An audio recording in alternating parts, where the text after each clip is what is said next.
Hey everyone, it's the Blu-ray Jedi back here with another video for you guys. This is going to be another video, kind of like a series I do every week as well. This is going to be my weekly rewind where I go through and discuss and do some quick reviews and thoughts about stuff I watched during the week. And then at the end I will have my pick of the week / recommendation of the week for you guys. So let's get into this.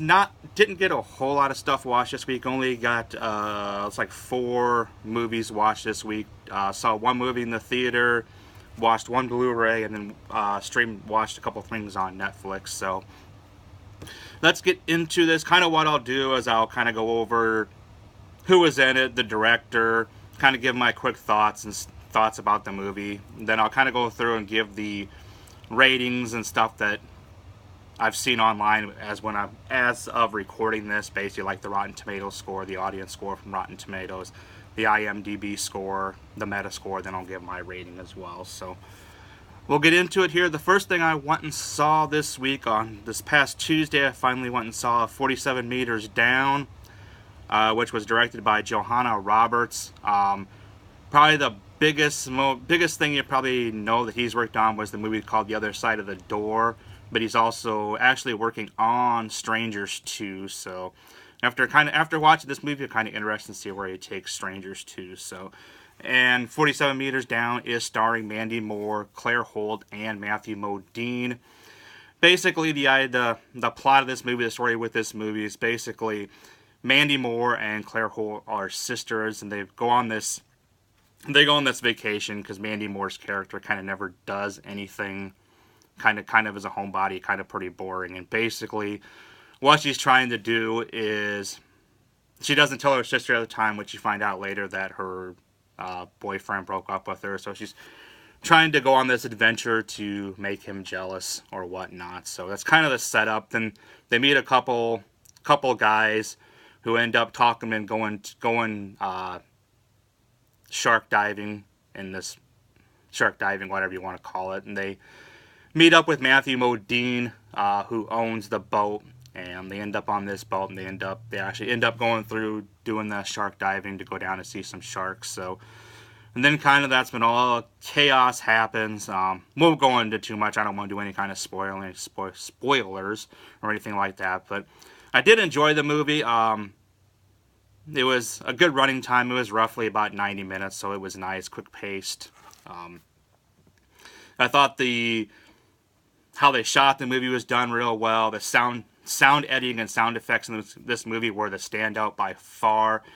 It kind of made you really feel like you were in this situation, which is always nice when a movie does do that. And as I said, I was relatively surprised by this because the movie was kind of on the shelf for a couple of years. And kind of with the success of The Shallows, they decided to finally put it out about the same time The Shallows came out last year. And in no way, I didn't like it anywhere near as much as The Shallows last year, but still a very, very solid movie, fun summer shark movie. So, with that being said, I'll kind of go right now on Rotten Tomatoes. It's got a 54%. The audience score is at 44. IMDb is at 6.0 out of 10. The Meta score on Metacritic is a 53. My rating, I'm going to give it a real solid B-. Like I said, I enjoyed it quite a bit, more than I thought I would. I wasn't expecting a whole lot when I went into it, but I was pleasantly surprised when I got out of the movie. The ending of the movie is probably kind of what kept it from being a solid B for me. It was a decent ending, but I would rather seen some other way of ending it. But anyway, that is 47 Meters Down, which I saw on Tuesday in the theater. Next thing I watched this week was Thursday night. Watched Table 19. Did watch that on Blu-ray. It came out not this past Tuesday, but the previous Tuesday on Blu-ray. This was directed by Jeffrey Blitz. Probably the biggest thing he's worked on as far as movie-wise before this was the movie Rocket Science. And he's done a lot of TV. He's got a couple of projects he's working on now. Plus, he worked and directed several episodes of The Office. So, some background on him. Table 19 is starring Anna Kendrick, Craig Robinson, Lisa Kudrow, Stephen Merchant. Basically, what this movie is, Anna Kendrick's character gets invited to her best friend's wedding. But kind of the backstory is that her best friend, she was dating her best friend's brother. They broke up, so she was going back and forth about whether or not she wanted to attend their wedding. She finally decided she was going to, so she got set at this table, which is table 19. It's kind of a table where they put people where they didn't exactly know where to put them in the actual wedding tables or whatnot. So, and that's where she meets up with characters Craig Robinson, Lisa Kudrow, Stephen Merchant, and a couple others. So, this is another movie that kind of surprised me quite a bit. Didn't know too much about it when I went into watching it. I saw a trailer for it a couple months ago. Thought it looked interesting. Saw it out and about on one of my Blu-ray Tuesday, so I picked it up. I think it was only like $15. So gave it a watch, and I actually thought it was a lot of fun. I really enjoyed Craig Robinson as an actor. Always have. Anna Kendrick is always solid.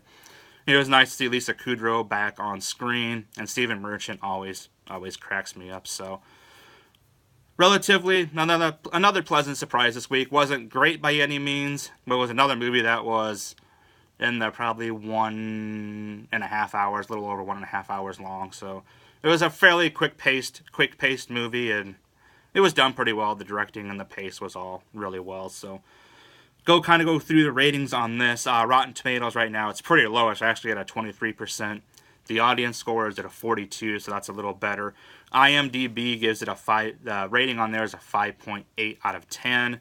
Metascore is staying at a 40, and I'm gonna give it my score on this one is gonna be a C+. Like I said, I enjoyed it, had fun with it. Didn't think it was great by any means, but didn't think it was horrible as well. So, and I watched another movie on Thursday. I did watch this one on Netflix, and I think that's about. And I know you can see it there. I'm not sure if it's anywhere else, but it's called One Night. It's directed by Minhal Bayaj.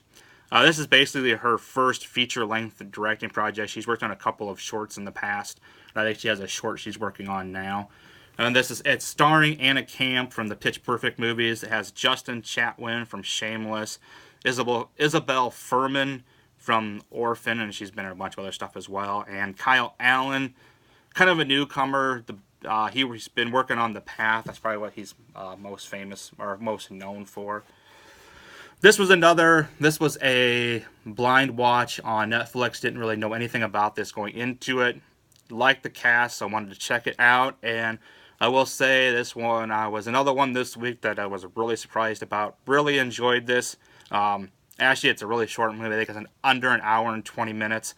So it kind of goes fast. Basically what it is, it's covering two couples that's middle-aged, I wouldn't really say middle-aged, probably a couple in their 30s, and then these two kids as well that's kind of dealing with their high school prom. Kind of going through, one is having difficulties in the relationship, one is just trying to start something up, and kind of going through the situations surrounding that. But I will say there is a really interesting twist in this movie. Kind of does with kind of like a time travel magic twist toward the end of this movie, which caught me off guard quite a bit and really put a nice twist on kind of romantic comedy you don't see a whole lot of. So really, like I said, really did enjoy this. Was a lot of fun, much better than I thought it was going to be. Kind of go over some of the ratings on this. Rotten Tomatoes, another one that's pretty low on there. It's only at 20%. The audience score is much better. It's at a 68% on Rotten Tomatoes. IMDb, it's at a 5.8 out of 10. Metascore, there was not a score on Metascore. It hasn't had enough reviews on there. And my rating, I'm going to give this a very solid B. Like I said, had a lot of fun with this movie. It was a short movie, so it's a nice, easy, quick watch. Had a nice little twist to the genre of romantic comedy, so comedy / drama. I'm not really sure what you want to call it, but definitely another one that was another decent, fun watch this week. And that was another one I watched on Thursday. Last thing I watched this week was on Friday. This just debuted on Netflix on Friday, and that is the documentary Nobody Speak: Trials of the Free Press. This is directed by Brian Knappenberger. He's done he's directed several other documentaries. So this is kind of basically what this documentary is just talking about. It's basically surrounded around the Gawker versus Hulk Hogan lawsuit. Then it kind of goes into some other stuff that kind of is happening at the same time.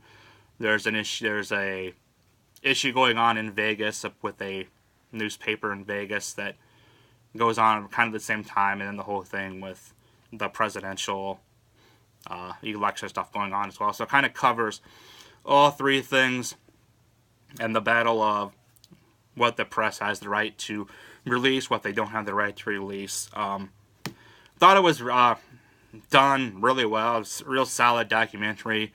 Kind of doesn't really matter which way you fall on the matter as far as the rights of the free press and whatnot.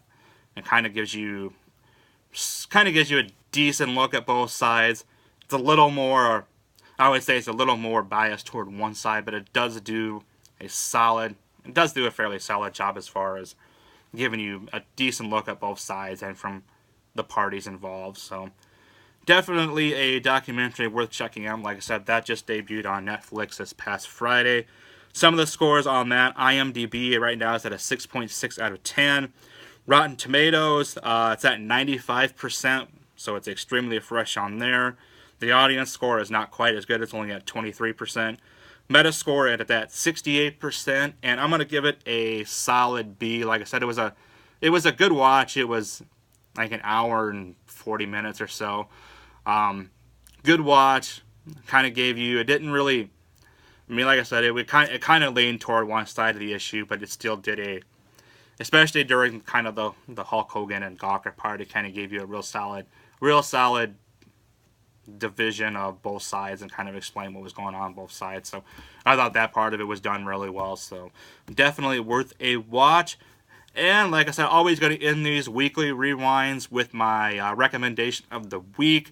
And this week I'm going to recommend, and how this is going to work, it's not always going to be the movie I give the highest rating to. It's just going to be the movie that caught me by surprise the most, or was just what I had the most fun with or enjoyed the most.